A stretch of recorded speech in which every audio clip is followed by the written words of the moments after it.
So now that we've learned the basic blues shuffle pattern, we're going to basically up its awesome level like 61 to 59 times. What we're going to do is move that same blues shuffle pattern around to different pairs of strings to kind of start to assemble the pieces of what will ultimately be a song. So remember, last lesson we looked at the basic shuffle pattern, which was between the E, the low E, and the A string. It involved our pointer finger fretting the A string and our ring finger fretting the A string. That's what I refer to when I say pattern. I mean basically the physical pattern that our fretting hand makes. Okay, so you'll see that the first measure of the tab, which is now labeled the E part, is exactly what we just went over. Okay, if we look at that second measure, the second section, we're going to take what we did on the E and A string and move it to the A and the D string. Our pointer finger will fret the second fret of the D string, and our ring finger will fret the fourth fret of the D string. That particular section will sound like this. 1 and 2 and 3 and 4 and. Okay, and I labeled that the A section. This is for organizational purposes just a little bit later on. This second section that we just went over here between the A and the D string, be very careful with your pick on this particular section. It adds a level of difficulty because we're trying to avoid the low E string now because there's no numbers indicated on it in the tab and just hit the A and the D string. This may take a little getting used to, but if you take your time and watch your accuracy, you'll certainly get it.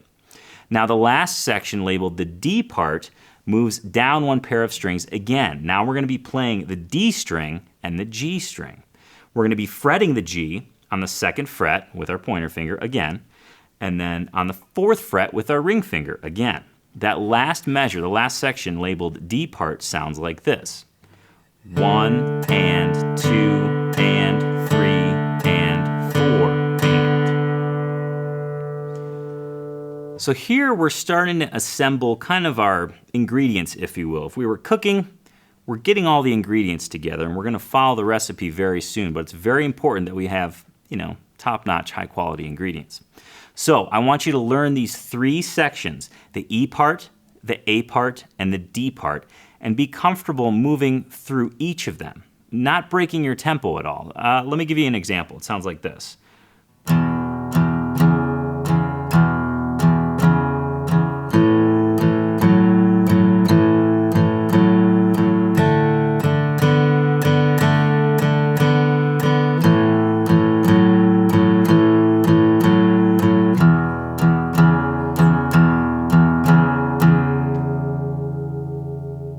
Now that right there is not the song. It sounds a little incomplete. You'll kind of notice that. It's just practice moving from one shape or pattern to the next. Once you can do that, you're ready for the next step.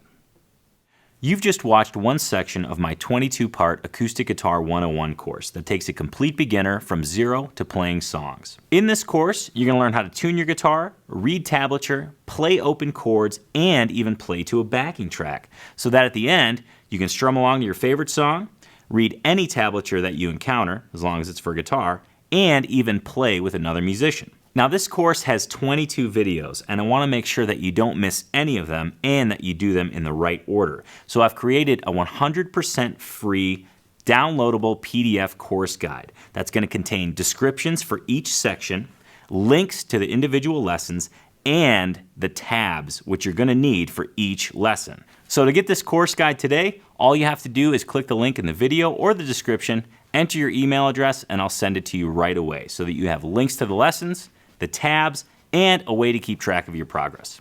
Thanks a lot, and I'll see you on the next lesson.